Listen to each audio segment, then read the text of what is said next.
Hello friend, नमस्ते जी, सत श्री अकाल, अस्सलाम वालेकुम। कैसे हैं आप लोग? अच्छे हैं ना? उम्मीद करती हूँ सभी लोग काफ़ी अच्छे होंगे, अपने घरों में सेफ होंगे और सभी की ज़िंदगी बहुत ही अच्छी होगी। तो आप सभी का वेलकम है आपके अपने अमृता रिएक्ट चैनल पर। आज मैं बहुत ही अच्छी वीडियो आप सभी के लिए लेके आई हूँ फ्रेंड्स। इस वीडियो का टाइटल है story of prophet Ibrahim by रमसे सुल्तान। तो इनके द्वारा हम सुनेंगे कि स्टोरी क्या है प्रॉफिट इब्राहिम जी की। तो जैसा कि आप जानते हैं, इस दुनिया में ना 1,26,000 नबी आए थे जो कि काफ़ी अच्छे थे। तो इनमें से एक इब्राहिम जी की हम आज स्टोरी सुनेंगे। पूरी स्टोरी क्या है, पहले के लोग ना, पिछले ज़माने के लोग जो होते थे ना, वो बिल्कुल भी अगर कोई ड्रीम्स आए हैं तो वो ज़रूर पूरा करते थे और कुछ भी नहीं सोचते थे, सिर्फ पूरा करते थे। वो अल्लाह पे बिलीव करते थे। इतना अच्छा होता था उस टाइम के लोग। जैसा कि आज आप सभी देख सकते हैं, बहुत लोग बिल्कुल अलग हैं। अगर इस्लाम से हट के देखा जाए तो लोग अंधभक्ति में पड़े हुए हैं। तो चलिए आज हम इस स्टोरी को देखेंगे एंड फ्रेंड्स, आप सभी वीडियो पे लास्ट तक ज़रूर बने रहिएगा। तो सच्चे मन से ईश्वर की भक्ति करनी चाहिए, अल्लाह को मानना चाहिए, ईश्वर को। और इब्राहिम जी ने बलिदान देने का भी पीछे नहीं हटा।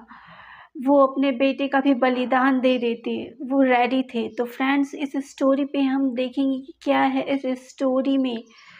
तो काफ़ी अच्छा होने वाला है ये वीडियो, तो आप सभी लास्ट तक बने रहिएगा।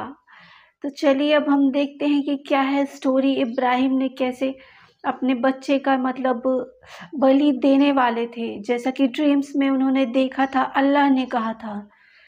तो उस टाइम से फिर मतलब वो नहीं किए थे, अल्लाह ने मतलब वो कर दिया था जो भी हुआ था स्टोरी में।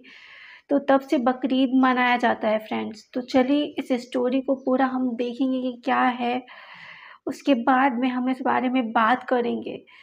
तो वीडियो को स्किप किए बगैर प्लीज़ लास्ट तक देखिएगा फ्रेंड्स। आप लोग स्किप करके चले जाते हैं, मैं आप सभी के लिए ही तो वीडियो लाती हूँ। तो बस अपना प्यार और स्नेह ऐसे ही बनाए रखें फ्रेंड्स। तो बिना देरी के अब हम स्टार्ट करते हैं, उसके बाद में इस बारे में बात करेंगे। तो क्या आप रेडी हैं वीडियो देखने के लिए फ्रेंड्स?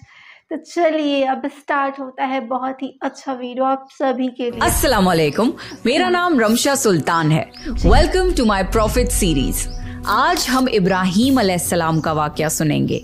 इब्राहीम अलैहिस्सलाम अल्लाह के बहुत खास नबी थे जिन पर बहुत सारी आजमाइशें आईं।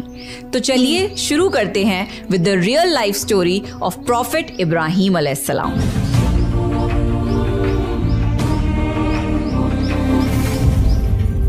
इब्राहीम अलैहिस्सलाम इराक के मशहूर शहर बाबिल में पैदा हुए। इब्राहीम अलैहिस्सलाम के बाप बुतों को तराश कर बेचते थे और खुद भी बुतों की इबादत करते थे। इब्राहीम अलैहिस्सलाम ने अपने बाप और अपनी कौम से फरमाया, तुम किसकी इबादत करते हो? वो कहने लगे, बुतों की। इब्राहीम अलैहिस्सलाम ने फरमाया, जब तुम बुतों को पुकारते हो तो क्या वो सुनते भी हैं या वो तुम्हें कोई नफा और नुकसान भी पहुंचा सकते हैं? तो लोगों ने कहा, ये हम कुछ नहीं जानते, हमने तो अपने बाप दादाओं को इसी तरह करते पाया है। अल्लाह ने इब्राहीम अलैहिस्सलाम को कम उम्र में ही हिदायत दे दी थी, इसलिए इब्राहीम अलैहिस्सलाम ने कभी एक लम्हे के लिए भी बुतों की इबादत नहीं की थी। इब्राहीम अलैहिस्सलाम ने अपने बाप को समझाने की बहुत कोशिश करी और फरमाया, अब्बा, मुझे ऐसा इल्म मिला है जो आपको नहीं मिला, इसलिए मेरे साथ हो जाइए, मैं आपको सीधा रास्ता दिखाऊंगा। अब्बा, शैतान की इबादत ना कीजिए, बेशक शैतान अल्लाह का नाफरमान है। अब्बा, मुझे डर लगता है कि आपको अल्लाह का अजाब ना आ पकड़े, कि आप शैतान के साथी ना हो जाएं। उनके बाप ने जवाब दिया, ए इब्राहीम, क्या तू मेरे माबूदों से फिरा हुआ है? अगर तू बाज ना आया तो मैं तुझे संसार कर दूंगा। तू मुझसे दूर चला जा और कभी नजर ना आए। इब्राहीम अलैहिस्सलाम ने अपने बाप से फरमाया, आप पर सलामती हो, मैं अपने रब से आपके लिए बख्शिश तलब करता रहूंगा। वालिद के सख्त जवाब के बाद इब्राहीम अलैहिस्सलाम ने उनसे अलैदगी इख्तियार कर ली। इब्राहीम अलैहिस्सलाम बुत परस्ती से सख्त चिढ़ते थे। ईद के दिन उनकी कौम के लोग खाना पकाकर माबूदों के सामने रख देते। फिर शहर के बाहर एक मैदान में जमा होते, वहाँ खेलते कूदते और खुशियाँ मनाते। शाम को घरों की तरफ आते, सुबह बुतों के पास जो खाना रख गए थे उसको उठाते और तबर्रुक समझकर खा जाते। इस दफा जब ईद का दिन आया तो सब तैयार हो गए, पर इब्राहीम अलैहिस्सलाम तैयार नहीं हुए। वो लोग जाने से पहले इब्राहीम अलैहिस्सलाम के पास आए और पूछा, क्या आप हमारे साथ नहीं जाएंगे? इब्राहीम अलैहिस्सलाम ने आसमान की तरफ निगाह की और फरमाया, मैं बीमार हूँ। वो लोग इब्राहीम अलैहिस्सलाम को छोड़कर चले गए। फिर इब्राहीम अलैहिस्सलाम उन बुतों के पास गए, देखा कि उनके सामने खाना पड़ा है और उन बुतों ने उस खाने को छुआ तक न था। इब्राहीम अलैहिस्सलाम ने उन्हें मुखातिब करके कहा, ये इतना खाना तुम्हारे सामने पड़ा है, तुम इसको खाते क्यों नहीं? तुम्हें क्या हो गया है कि बात तक नहीं करते? फिर पूरी ताकत से कुल्हाड़ा मारकर उनके टुकड़े टुकड़े कर दिए, लेकिन बड़े बुत को छोड़ दिया। तमाम छोटे बुतों को तोड़कर कुल्हाड़ा उस बड़े बुत के कंधे पर रख दिया। लोग जब वापस लौटे तो हैरान रह गए कि ये कैसे हो गया। कौम के लोगों ने मशवरा किया कि सबको जमा करो और इब्राहीम को बुलाओ और उसे सजा दो। सब जमा हो गए और इब्राहीम अलैहिस्सलाम से बोला गया, ए इब्राहीम, हमारे बुतों के साथ ये हरकत तुमने की है? इब्राहीम अलैहिस्सलाम ने जवाब दिया, ये काम तो इस बड़े बुत का है, मुझसे क्यों पूछते हो? तुम अपने माबूदों से क्यों नहीं पूछ लेते कि उनके टुकड़े टुकड़े किसने उड़ाए हैं? इब्राहीम अलैहिस्सलाम की ये बात सुनकर वो सब सोच में पड़ गए। फिर कहा, ए इब्राहीम, क्या तुम्हें इल्म नहीं कि ये बोल नहीं सकते? अब इब्राहीम अलैहिस्सलाम ने फरमाया, तुम अल्लाह के सिवा उनकी इबादत क्यों करते हो जो तुम्हें कुछ भी नफा ना दे सकें और ना ही नुकसान पहुंचा सकें? ताज्जुब है तुम पर और उन पर भी जिनको तुम अल्लाह के सिवा पुकारते हो। तुम उनकी पूजा करते हो जिनको तुम खुद अपने हाथों से तराशते हो। क्या तुम में बिल्कुल अकल नहीं? लेकिन सब कुछ समझने के बाद भी वो लोग अपने कुफ्र पर डटे रहे और इब्राहीम अलैहिस्सलाम को सजा देने का फैसला कर लिया।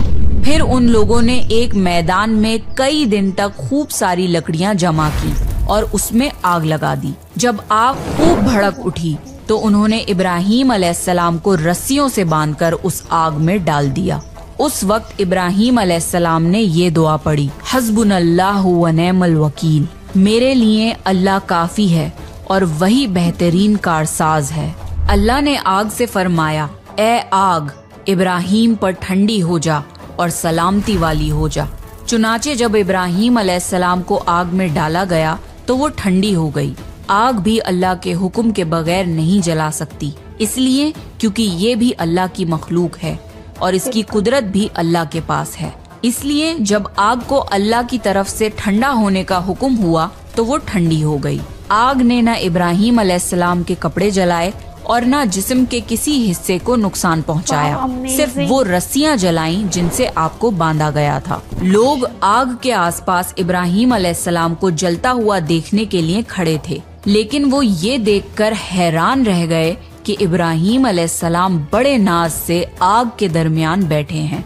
लोग इस मौजज़े को देखकर हैरत ज़दा थे। फिर इब्राहीम अलैहिस्सलाम आग से निकले। इतना बड़ा मौजज़ा देखने के बाद भी लूत अलैहिस्सलाम के सिवा कोई ईमान नहीं लाया। पूरे बाबिल शहर के लोग कुफर ही पर डटे रहे। इब्राहीम अलैहिस्सलाम उनका ये रवैया देखकर नाउम्मीद हो गए कि इससे बढ़कर ये कौन सा मौजज़ा देखना चाहते हैं। उस वक्त बाबिल पर नमरूद नामी बादशाह की हुकूमत थी। जब उसके पास इस मौजज़े की खबर पहुंची तो उसने अपने दरबार में इब्राहीम अलैहिस्सलाम को पेश करने का हुक्म दिया। उसने इब्राहीम अलैहिस्सलाम से उनके रब के बारे में पूछा। इब्राहीम अलैहिस्सलाम ने जवाब दिया, मेरा रब वो है जो जिंदा करता है और मारता है। जवाब में उसने कहा, मैं भी जिंदा करता हूँ और मारता हूँ। उसने हुक्म दिया कि जेल से 2 आदमियों को ले आओ। फिर उसने एक को कत्ल करने का हुक्म दिया और दूसरे को माफ कर दिया और कहने लगा कि देख लो, मेरे हुक्म से लोग मरते हैं और मेरे हुक्म से उन्हें जिंदगी मिलती है। इस पर इब्राहीम अलैहिस्सलाम ने कहा, बेशक अल्लाह सूरज को मशरिक से लाता है, तू उसको मगरिब से ले आ। इस पर नमरूद के पास कोई जवाब न था। फिर उसने इब्राहीम अलैहिस्सलाम को शहर से निकल जाने का हुक्म दिया। इब्राहीम अलैहिस्सलाम इराक को छोड़कर शाम की तरफ चल दिए। यहाँ पर उन्होंने अपने चचा की बेटी सारा अलैहिस्सलाम से शादी की और यहीं रहने लगे। इस शहर के लोग बुतों की पूजा नहीं करते थे बल्कि सितारों को पूजते थे। ये लोग रात को इबादत करते थे क्योंकि सितारे रात को दिखते हैं। एक रात इब्राहीम अलैहिस्सलाम इन लोगों के साथ निकले और एक चमकते हुए तारे को देखकर मजाक में बोले कि ये मेरा रब है। फिर जब वो तारा छुप गया तो बोले कि ये मेरा रब कैसे हो सकता है जो छुप जाए। अगली रात उन्होंने चांद को देखकर बोला ये मेरा रब है। फिर जब दिन हुआ और चांद छुप गया तो बोले ये रब कैसे हो सकता है। अगर दिन के वक्त किसी को अपने रब की हाजत होगी तो वो क्या करेगा।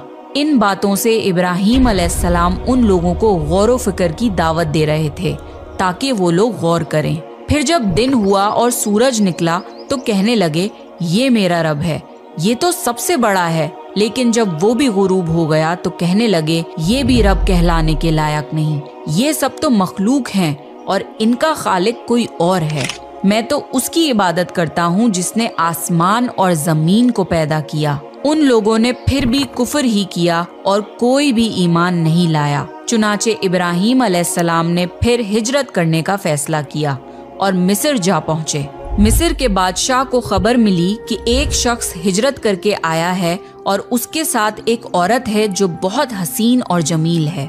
उस बादशाह ने अपने लोगों को भेजा कि उस औरत को मेरे पास ले आओ और पता करना कि उसके साथ जो आदमी है वो कौन है। अगर वो उसका शौहर हो तो उसे कत्ल कर देना। उधर बादशाह ने अपने लोगों को भेजा, इधर अल्लाह ने इब्राहीम अलैहिस्सलाम को वही भेज दी। इब्राहीम अलैहिस्सलाम ने सारा अलैहिस्सलाम से कहा अगर वो तुमसे मेरे बारे में पूछें तो कह देना तुम मेरी बहन हो। फिर उन्होंने समझाया कि इस रूहे जमीन पे मेरे और तुम्हारे सिवा कोई ईमान वाला नहीं, इस लिहाज से तुम मेरी दीनी बहन हो। उस जालिम बादशाह ने सारा अलैहिस्सलाम को अपने महल में बुला लिया। जब उसने सारा अलैहिस्सलाम के साथ बदकारी करने के लिए अपने हाथ आगे बढ़ाए तो सारा अलैहिस्सलाम ने अल्लाह से दुआ की और दुआ की बरकत से उस बादशाह का हाथ जम गया।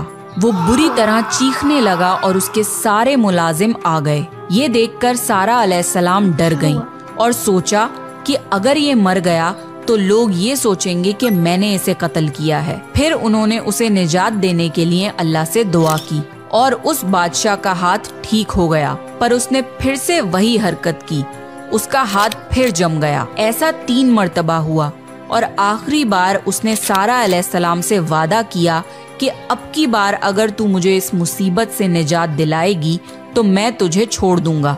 फिर सारा अलैहिस्सलाम ने अल्लाह से दुआ की और वो ठीक हो गया। फिर उसने सारा अलैहिस्सलाम को इज्जत से रिहा कर दिया और उनकी खिदमत के लिए अपनी बेटी हाजरा को उनके साथ कर दिया। सारा अलैहिस्सलाम जब वापस आई तो इब्राहीम अलैहिस्सलाम ने फरमाया कि अब हम यहाँ नहीं रहेंगे बल्कि वापस जाएंगे। फिर वो लोग वापस फिलिस्तीन चले गए। इब्राहीम अलैहिस्सलाम की उम्र 86 साल की हो गई, पर उनकी कोई औलाद न थी। तो सारा अलैहिस्सलाम ने सोचा मैं बांझ हूँ और इब्राहीम अलैहिस्सलाम को औलाद की तमन्ना है, तो क्यों ना मैं हाजरा अलैहिस्सलाम का निकाह इब्राहीम अलैहिस्सलाम से करा दूं। फिर इब्राहीम अलैहिस्सलाम और हाजरा अलैहिस्सलाम का निकाह हो गया। अल्लाह ने इब्राहीम अलैहिस्सलाम की औलाद की दुआ कबूल करी और बेटे इस्माइल अलैहिस्सलाम से नवाजा। फिर अल्लाह का हुक्म हुआ कि अपनी बीवी हाजरा अलैहिस्सलाम और बेटे इस्माइल अलैहिस्सलाम को लेके मक्का रवाना हों। उस वक्त मक्का एक बिल्कुल बंजर जगह थी। यहाँ पर इब्राहीम अलैहिस्सलाम अपनी बीवी बच्चे को छोड़कर जाने लगे तो हाजरा अलैहिस्सलाम को बहुत हैरानी हुई और वो अपने शौहर से पूछने लगी, ए इब्राहीम, हमें कहाँ छोड़े जा रहे हो? यहाँ ना पानी है, ना खुराक, ना कोई इंसान। इब्राहीम अलैहिस्सलाम ने कोई जवाब नहीं दिया और चलते रहे। हाजरा अलैहिस्सलाम उनके पीछे चलती रहीं और सवाल करती रहीं कि हमें किसके हवाले करके जा रहे हो? ये तो बिल्कुल बेआबाद जगह है। इब्राहीम अलैहिस्सलाम ने फिर भी कोई जवाब नहीं दिया। आखिर हाजरा अलैहिस्सलाम ने उनसे पूछा, क्या आपको अल्लाह ने इस काम का हुक्म दिया है? तो इब्राहीम अलैहिस्सलाम ने फरमाया हाँ। तब सैयदा हाजरा मुतमईन हो गईं और बोली, अगर ये बात है तो अल्लाह हमें बिल्कुल जाया नहीं होने देगा। खुराक और पानी चंद दिन में खत्म हो गया। पानी का एक भी कतरा ना बचा। खुराक ना मिलने की वजह से माँ का दूध भी खुश्क हो गया। अब बच्चा भूख से बिलखने लगा। हाजरा अलैहिस्सलाम अपने बच्चे को भूख से रोता हुआ नहीं देख सकती थी, इसलिए उन्होंने बच्चे को वहीं छोड़ा और पास की पहाड़ी सफा की तरफ दौड़ी कि शायद किसी तरफ पानी या खुराक नजर आ जाए या किसी इंसान की झलक नजर आ जाए। जब कुछ नजर न आया तो नशेब की तरफ पहुंची, पर जब उन्हें बच्चा नजर आना बंद हो गया तो तेजी से मरवा की पहाड़ी की तरफ दौड़ी। वहां भी कुछ नजर न आया। ख्याल आया कि फिर से कोशिश करनी चाहिए। इस तरह उन्होंने सफा और मरवा के दरमियान 7 चक्कर लगाए। अल्लाह को हाजरा अलैहिस्सलाम की ये अदा बहुत पसंद आई और अल्लाह ने हाजरा अलैहिस्सलाम की इस सुन्नत को बरकरार रखने के लिए इसे हज का हिस्सा बना दिया। यही वजह है कि मुसलमान हज और उम्रे के वक्त सफा और मरवा के दरमियान सही करते हैं।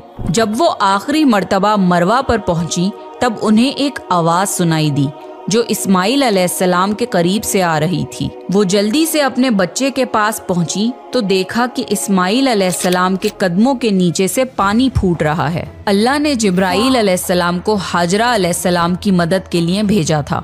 उन्होंने जमजम वाली जगह पे अपना पर मारा तो इस्माइल अलैहिस्सलाम के कदमों के पास से जमजम का अजीम चश्मा जारी हो गया। अल्लाह ने अपने इन बंदों के लिए जमीन फाड़ कर एक चश्मा निकाल दिया। यही आबे जमजम का आगाज था। हाजरा अलैहिस्सलाम पानी को हैरानी और खुशी से देख रही थीं। जब उन्होंने देखा कि पानी चारों तरफ बह रहा है तो उन्होंने जमीन को खोदना शुरू कर दिया ताकि पानी इधर उधर ना बह जाए। फिर उन्होंने उस गड्ढे के चारों तरफ पत्थर रख दिए और बोली ज़म-ज़म यानी रुक जा। नबी सल्लल्लाहु अलैहि वसल्लम का फरमान है, अल्लाह इस्माइल अलैहिस्सलाम की वालदा पर रहम फरमाए। अगर वो जल्दबाजी से काम ना लेती तो ज़मज़म एक बहने वाला चश्मा होता। हाजरा अलैहिस्सलाम ने इस्माइल अलैहिस्सलाम को पानी पिलाया और खुद भी पिया। बस यही आबे ज़मज़म उनके खाने और पीने का काम देता था। कुछ ही दिनों में हिजरत करने वाला एक कबीला पानी की तलाश में वहां पहुंचा। उन्होंने हाजरा अलैहिस्सलाम से वहां पड़ाव डालने की इजाजत मांगी। हाजरा अलैहिस्सलाम ने फरमाया, ठीक है, लेकिन आपको उजरत अदा करनी होगी। कबीले के लिए ये सस्ता सौदा था। उन्होंने फौरन हामी भर ली। इस तरह वहाँ रिहाइश शुरू हो गई और इस्माइल अलैहिस्सलाम वहाँ परवरिश पाते रहे। इस कबीले की मक्का में रिहाइश इब्राहीम अलैहिस्सलाम की दुआ का नतीजा थी।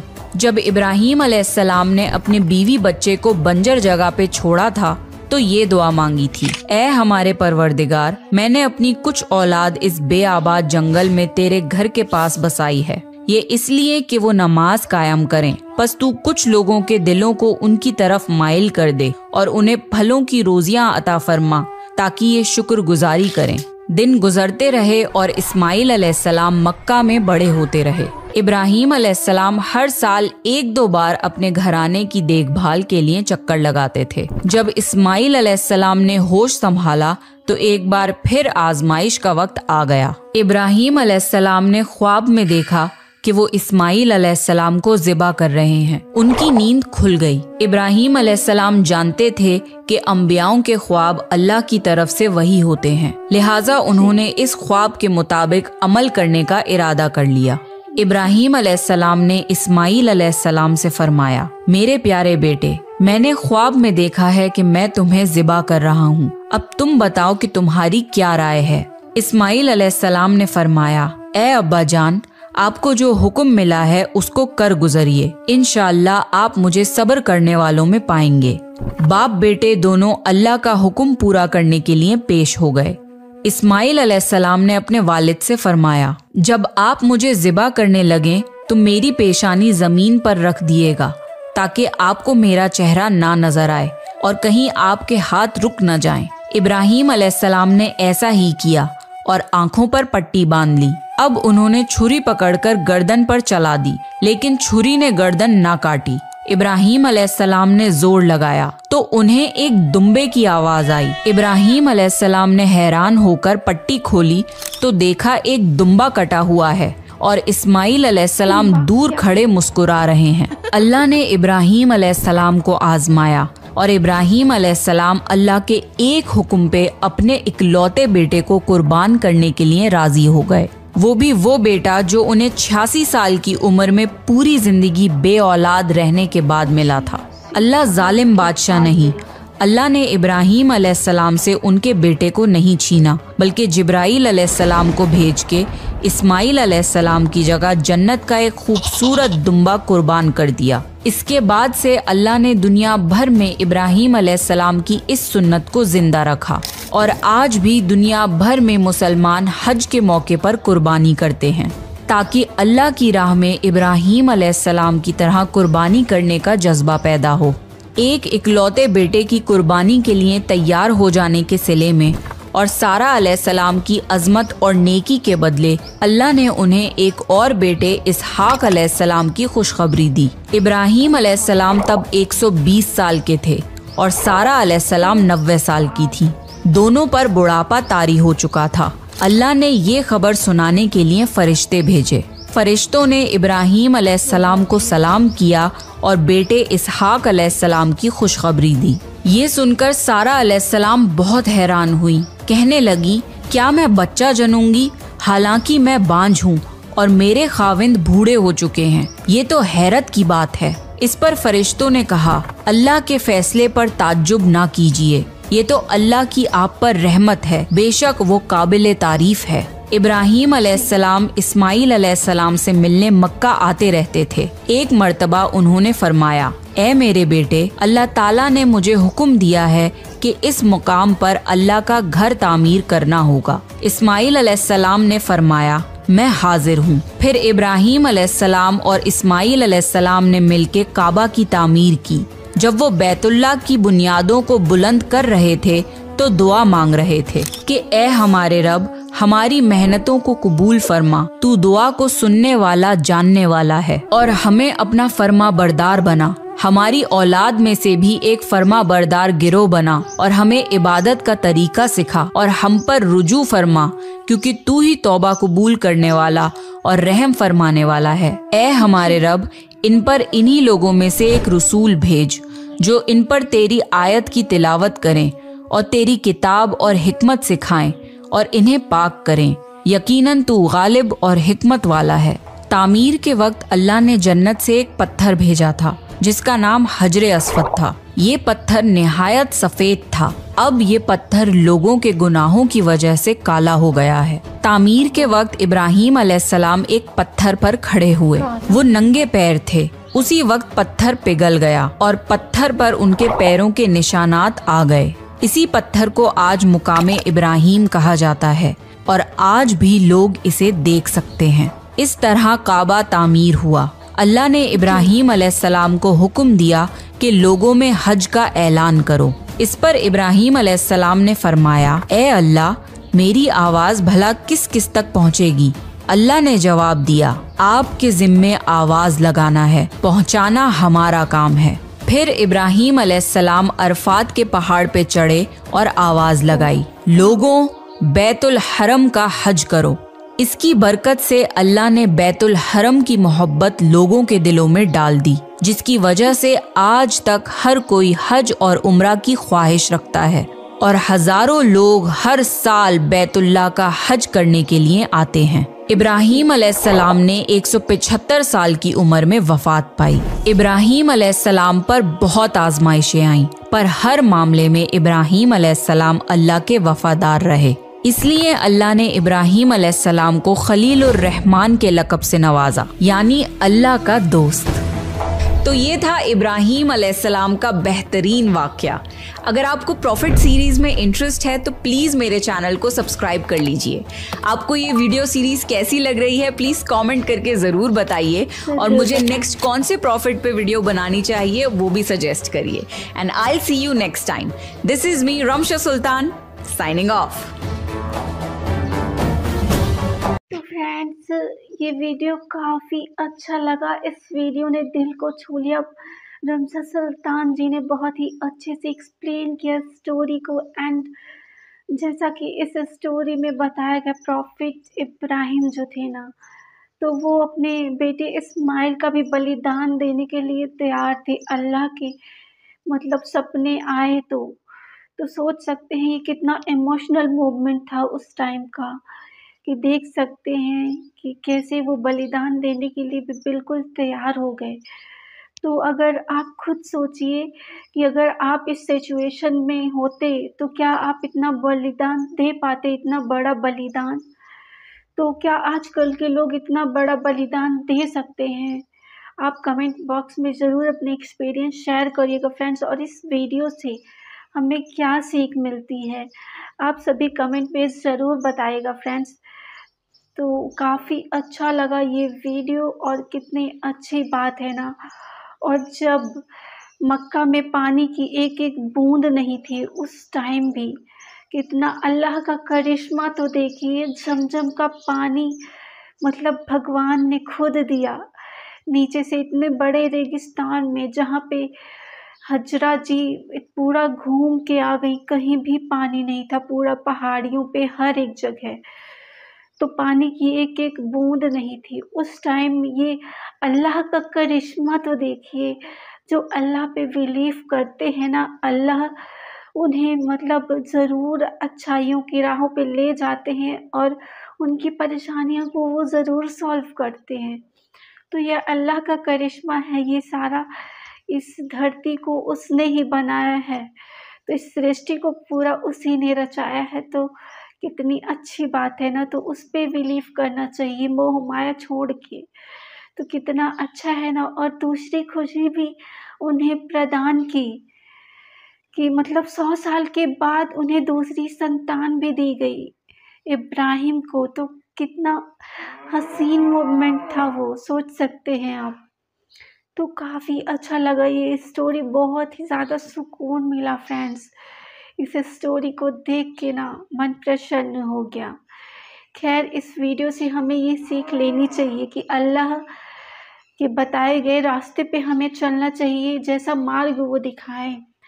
तो बस उन पे भक्ति करना चाहिए, अल्लाह को सच्चे मन से याद करना चाहिए। और झूठ-फरेब ये सब दुनिया जो चल रही है ना, उनसे बिल्कुल हट के रहना चाहिए। तो काफ़ी अच्छा लगा ये वीडियो, और उम्मीद करती हूँ आप सभी को भी ये वीडियो काफ़ी अच्छा लगा होगा फ्रेंड्स। तो आप सभी बस ऐसे ही वीडियोस देखने के लिए हमारे चैनल पे बने रहिएगा फ्रेंड्स। इस वीडियो का सबसे इंटरेस्टिंग पार्ट आपको क्या लगा है, और क्या आप इस बात से एग्री हैं कि ऐसा ही होना चाहिए? इब्राहिम आपको कैसे लगते हैं फ्रेंड्स? कमेंट बॉक्स में ज़रूर बताइएगा। एंड ये स्टोरी आप सभी को कैसी लगी, एंड नेक्स्ट रिएक्शन वीडियो किस टॉपिक पे बनाऊँ, वो भी कमेंट कर दीजिएगा फ्रेंड्स। अगर थोड़ा बहुत लेट हो जाता है तो मैं दोबारा से आप सभी से माफ़ी चाहती हूँ, क्योंकि मैं डेली एक ही वीडियो अपलोड करती हूँ, जिस वजह से थोड़ा सा टाइम लगता है, तो आप सभी सब्र कर लिया करें। खैर, ये स्टोरी मुझे काफ़ी अच्छी लगी, बहुत ही ज़्यादा सुकून मिला। सारी खुशियाँ देख के ना एकदम से मन प्रसन्नता से इतना ज़्यादा खुशी हुई। तो इसी वीडियो के साथ अब बस अभी आप सभी बने रहिएगा मेरे चैनल पे, जो लोग नए हैं। अगर ये वीडियो आपको कुछ सीख मिली है इस वीडियो से, तो एक लाइक, कमेंट, शेयर कर दीजिए फ्रेंड्स, एंड बेल आइकन दबाना ना भूलें। हमारे चैनल को सब्सक्राइब करके रखें, ताकि ऐसी वीडियोस आप सभी के लिए लाती रहूँ। खैर, गला भी सूख गया है, तो पानी पी लेते हैं। एंड चलिए, अब हम आप सभी से अलविदा लेते हैं फ्रेंड्स। उसके बाद मिलेंगे एक नेक्स्ट वीडियो पे अगले दिन। तो thanks for watching, bye bye.